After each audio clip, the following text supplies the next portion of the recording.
Okay, let's dive into this. Welcome to The Explainer. Today, we're unpacking one of the absolute biggest, most mind-bending mysteries of the entire human experience. What exactly happens to us when we die? To really get to the bottom of this, we're going to bypass the philosophy entirely and zoom straight into a highly specific, very real medical case from August of 1991. It is a case that absolutely shocked the scientific community. Part 1. The Ultimate Medical Mystery. So this mystery kicks off at the Barrow Neurological Institute with a 35-year-old woman named Pam Reynolds. She was facing this terrifying brain tumor that could have burst at literally any moment, and doctors told her there was only one way to save her life. And it required an impossibly risky surgery. To actually pull this operation off, they had to induce clinical death. Think about that for a second. First, her heartbeat was completely stopped by machines. Second, her skull was opened up so they could extract all the blood and fluids. And third, just to be absolutely certain there was zero brain response, they taped her eyes completely shut and blocked her ears with these small speakers playing continuous, super loud clicking sounds. She had zero brain waves, no heartbeat. By every medical definition we have, Pam was dead. But miraculously, the operation was a success, and she was revived. And this right here is where we hit a massive pattern interrupt.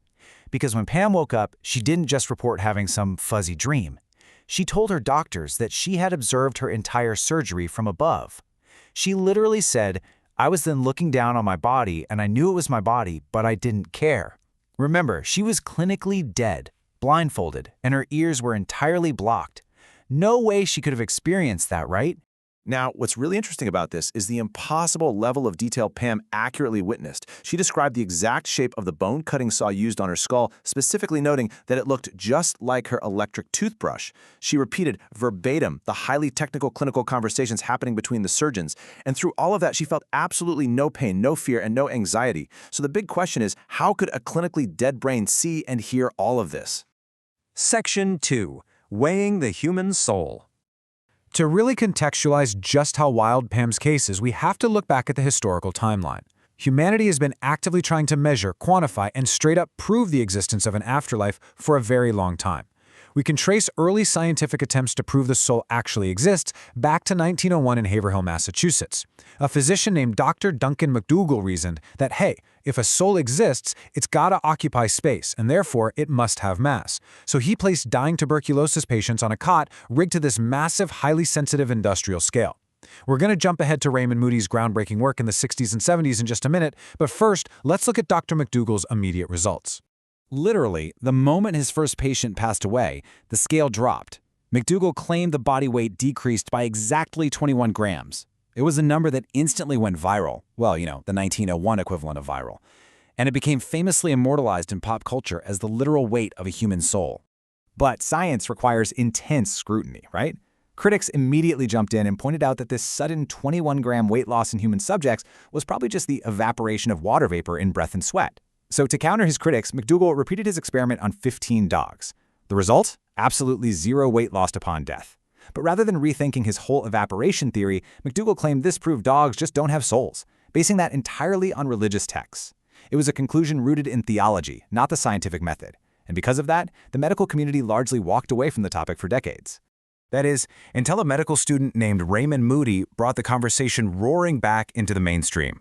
After hearing a professor detail a truly profound experience after dying twice, Moody started his own investigation. By 1975, he had compiled 150 similar patient cases and officially coined the term near-death experience, or NDE. He specifically pointed out that since these patients returned, they were near death rather than after death. Section 3. The near-death experience. And this brilliantly illustrates just how massive this conversation is today. Why do these stories resonate so deeply across the entire world? Because it's not some fringe concept. Look at these numbers. We're talking about 85% of the population in Indonesia believing in life after death, 70% in the US, 66% in Brazil, and 43% in India. It is a deeply, globally shared human curiosity.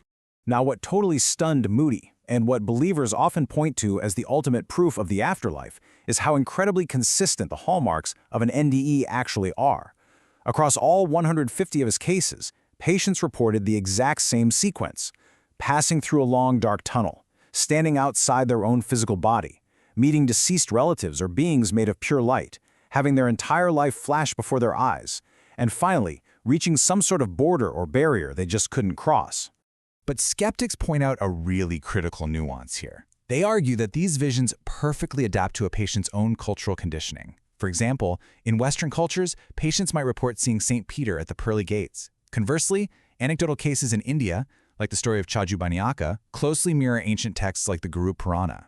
Patients there report meeting Yamaraj and seeing clerks with ledgers who realize they brought the wrong person and send them back. The narrative beautifully, almost perfectly, matches the expectation. Part 4. The dying brain hypothesis. So, what does modern science actually say about these vivid, culturally adapted stories? Well, medical science operates on a foundational concept called the dependence thesis. This essentially states that absolutely every mental experience you have depends entirely on the physical brain. When brain activity drops, consciousness drops right along with it. Therefore, if the brain is completely shut down, floating above the room and forming new, vivid memories just shouldn't be logically possible. To explain the seemingly impossible, psychologist Dr. Susan Blackmore champions what's called the dying brain hypothesis.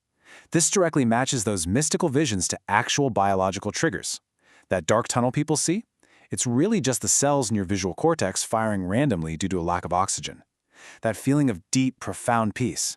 That's a massive flood of endorphins and morphine released by the body during extreme physical stress.